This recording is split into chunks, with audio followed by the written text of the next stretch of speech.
ક્યારેક શહેરની ભાગદોડમાંથી દૂર જઈને ફક્ત કુદરતને માણવાની ઈચ્છા થાય છે, જ્યાં મોબાઈલનો અવાજ નહીં, પક્ષીઓની ચહક સંભળાય, જ્યાં સિમેન્ટના જંગલો નહીં પણ હરિયાળા પહાડો દિલ જીતી લે. એવી જ એક સુંદર જગ્યા આપણા ગુજરાતમાં છે, સાપુતારા.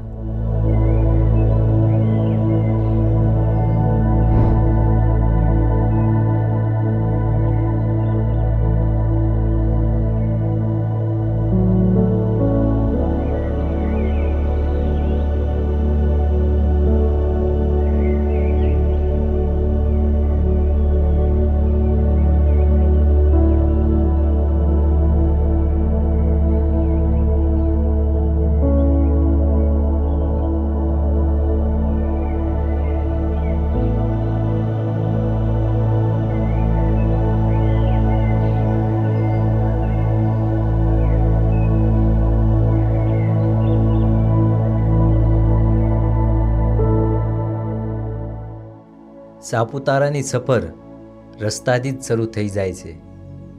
વળાંક ભરેલા રસ્તાઓ, ઘાટમાંથી પસાર થતી ઠંડી હવા અને બંને બાજુ ગાઢ જંગલો.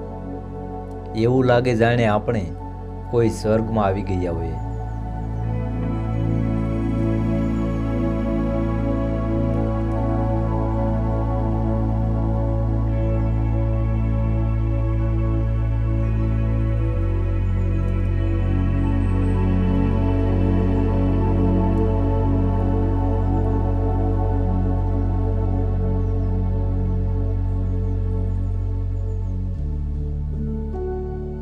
આંખો કા તારા સાપુતારા. તો મિત્રો, અત્યારે હું છું ગુજરાતનો એકમાત્ર હિલ સ્ટેશન સાપુતારામાં. આજનું વાતાવરણ પણ એકદમ ખુલ્લું વાતાવરણ છે. નકર મોટા ભાગે અહીંયા એકદમ ધુમ્મસવાળું વાતાવરણ હોય એટલે આજુબાજુ કંઈ નજારો લગભગ ઓછો જોવા મળે. કારણ કે પહેલાં 2 દિવસ પહેલાં આવ્યો હતો ત્યારે કંઈ એટલું ધુમ્મસ જ હતું, કાંઈ આજુબાજુ કંઈ દેખાતું નહોતું. અને આજે તો એકદમ ખુલ્લું છે એટલે બધું આમ જો નેચર એકદમ કુદરતી વાતાવરણ ને પહાડને બધું એકદમ ક્લીન દેખાય છે. અને અત્યારે હું છું સનરાઈઝ પોઈન્ટ ઉપર.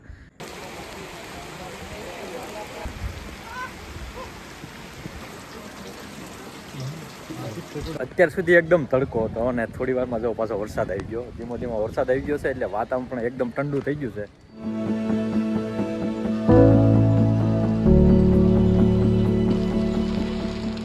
આ છે સાપુતારાના view point. I think Saputara આખું દેખાય છે. હવે તો વાતાવરણ એકદમ મસ્ત થઈ ગયું છે. પહેલાં તો તડકો હતો, લગભગ 2 કલાકથી આવીને એમ બેઠા હતા.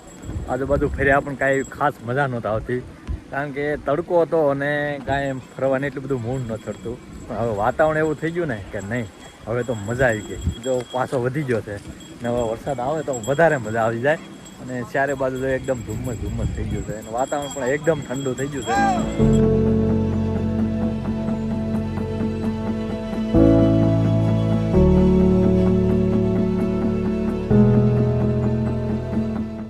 વરસાદ ચાલુ થઈ ગયો છે બરાબરનો અને ધુમ્મસ જો અહીંથી નીચે ખીણ છે પણ કાંઈ દેખાતું નથી. તો અત્યારે જો અહીંયા અંદર બેઠા છીએ, અહીંયા નાસ્તા પાણી કર્યા, ભજીયા ખાધા.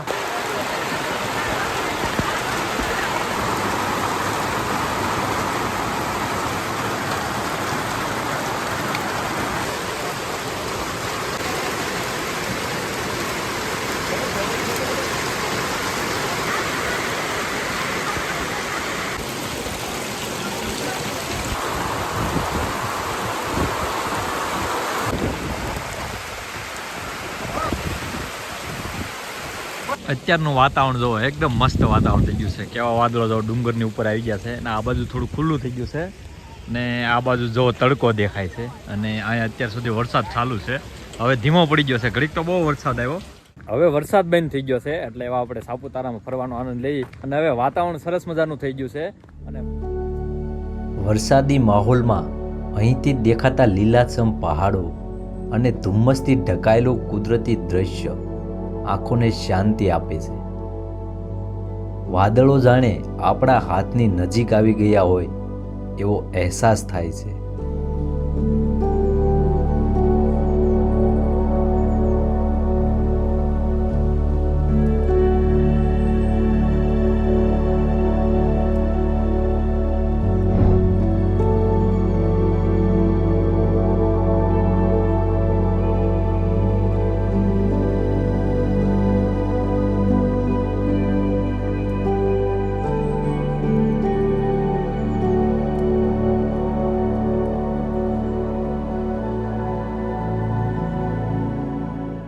આ છે સાપુતારાનું સર્પ તળાવ અને તળાવમાં જો આ રીતની બોટિંગ ચાલુ છે, તમે બોટિંગનો મજા લઈ શકો છો.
સાપુતારાનો સવારનો નજારો જોવો મિત્રો, મજો સૂર્યોદય થાય છે.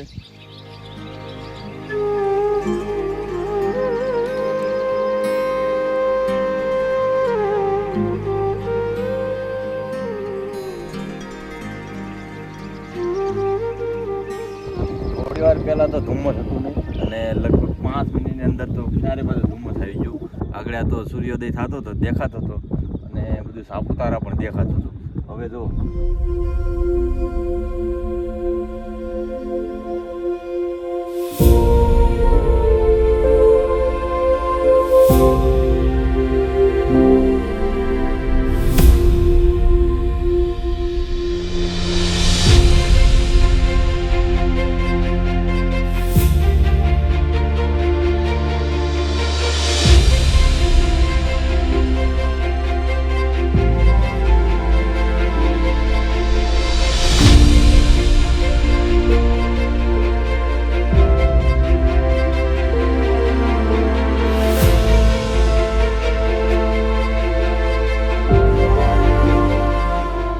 અત્યારે હું છું સ્ટેપ ગાર્ડનમાં. અનેક પ્રકારના ફૂલો, વૃક્ષો, નાના નાના ફૂલ ઝાડ અને એવા મસ્ત મજાના અલગ અલગ પ્રકારના વૃક્ષો છે.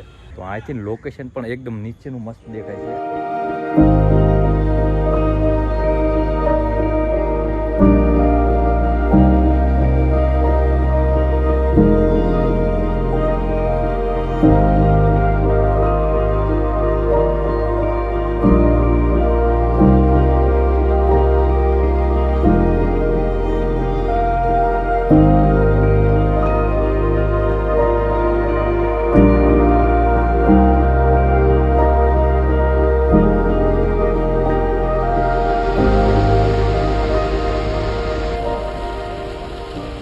અત્યારે હું છું આપણા ગુજરાતનો સૌથી સુંદર એવો ગિરાધોધ, જે વઘઈથી 5 કિલોમીટર દૂર આવેલો છે. તો આપણે ધોધની નજીક જઈએ ને આજે સારો એવો વરસાદ આવ્યો હતો એટલે ધોધમાં પણ સારું એવું પાણી આવે છે. ધોધની આસપાસ જો આવે નાની મોટી દુકાનો છે, ત્યાં નાસ્તો પાણી મળી જાય છે. અને આ નદી જો આ બાજુ જાય છે અને આ બાજુ ધોધ છે, તો આપણે ધોધ બાજુ જવાનું છે. કુદરત જ્યારે પોતાની સંપૂર્ણ સુંદરતા બતાવે છે ત્યારે શબ્દો પણ ઓછા પડી જાય છે. આ છે ગુજરાતના ડાંગ જિલ્લાનો સૌથી સુંદર ધોધ, ગિરાધોધ.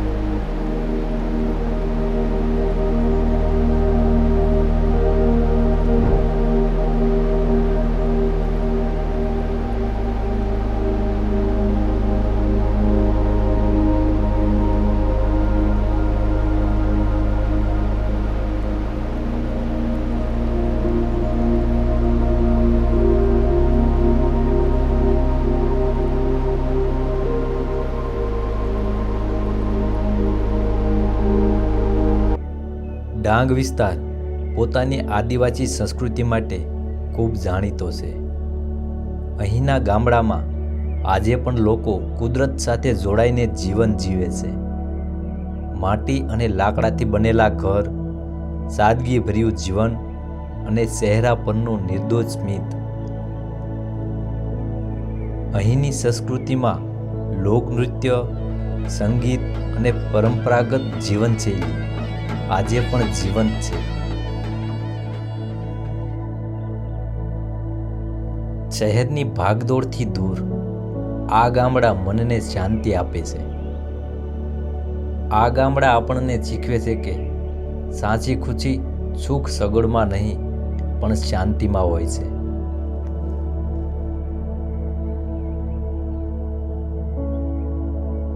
જોઈ શકો છો કેવું સરસ મજાનું મેઘધનુષ.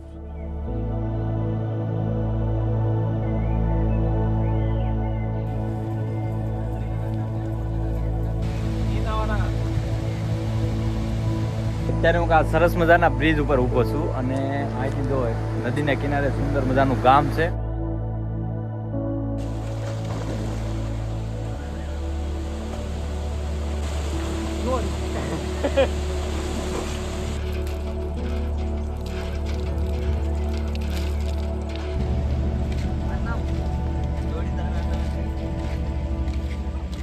અહીંયા ભાત ચોપવાનું કામ ચાલુ છે અને તમે જોઈ શકો છો આ ભાતનું ખેતર છે અને ખેતરમાં આખું પાણી ભરી દીધેલું છે. નાના નાના જે ઝરણાઓ આવે એ ઝરણાનું પાણી આ ખેતરની અંદર ભરી દે અને પછી એમાં ભાત ચોપે.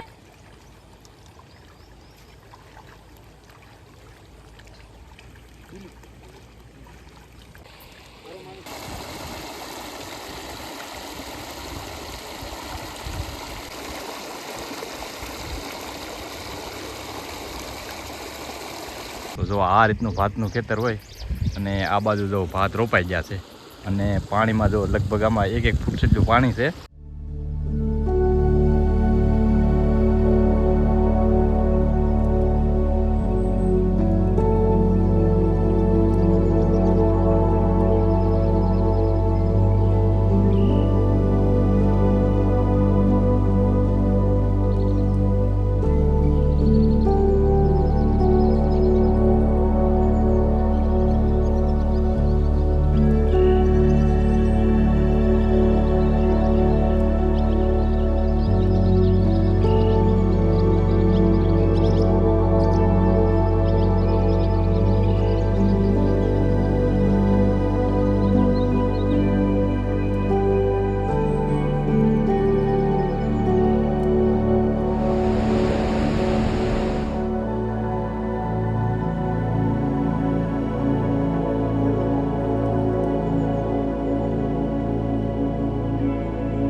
ડાંગના સુંદર ખેતરો બતાવે છે કે અહીંનું જીવન કુદરત સાથે કેટલું જોડાયેલું છે. અહીંના ખેડૂતો વરસાદ આધારિત ખેતી કરે છે અને મુખ્યત્વે ચોખા, નાગલી અને શાકભાજીની ખેતી કરે છે. તો અત્યારે હું આવ્યો છું કળમ ડુંગર, જે વઘઈથી 17 કિલોમીટર દૂર થાય છે અને આપણે ડુંગરની ઉપર જવાનું છે. અહીંથી જો એનો ગેટ છે, અહીંથી એકદમ ચડાવવાળો રસ્તો છે.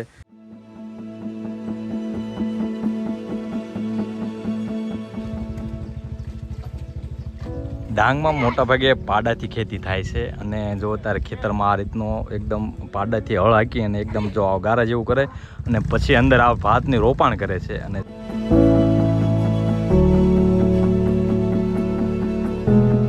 કળમ ડુંગર પગી ગયા છે એના અહીંથી દાદરા છે, તો અહીંથી ઉપર જવાનું છે અને ત્યાંથી જબરદસ્ત નજારો જોવા મળે છે.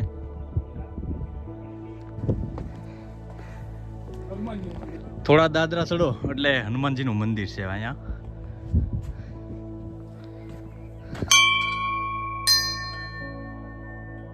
મંદિરથી દર્શન કર્યા, હવે થોડા આગળ જઈશું કારણ કે જ્યાંથી ઘણું આગળ જવા એવું છે અને એકદમ ટોચ ઉપર જઈશું. અહીંયા પણ એક નાનું એવું મંદિર છે. તો અત્યારે કળમ ડુંગરની ટોચ ઉપર પહોંચી ગયા છીએ અને અહીંથી દૂર સુધી એકદમ પહાડોની હારમાળા દેખાય છે અને સુંદર મજાનો નજારો છે.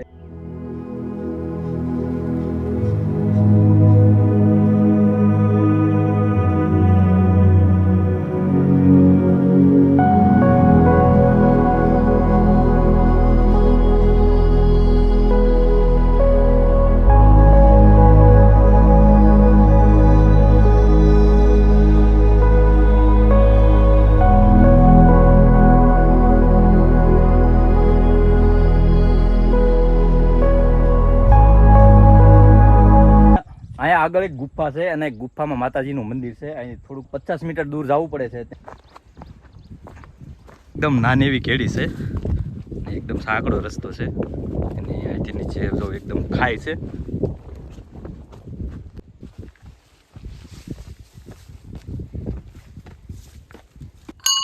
અહીંયા આવી નાની એમથી ગુફા છે. આ એક નાનું એવું શિવલિંગ છે. ધજાને એવું લગાવેલું હતું એટલે કદાચ મને એવું લાગ્યું કે મંદિર હોઈ શકે છે. કળમ ડુંગરમાં આસપાસ કઈ હોટલ તો નથી, પણ તમે અહીંયા એક દિવસનો ટ્રીપ પ્લાન બનાવી શકો છો.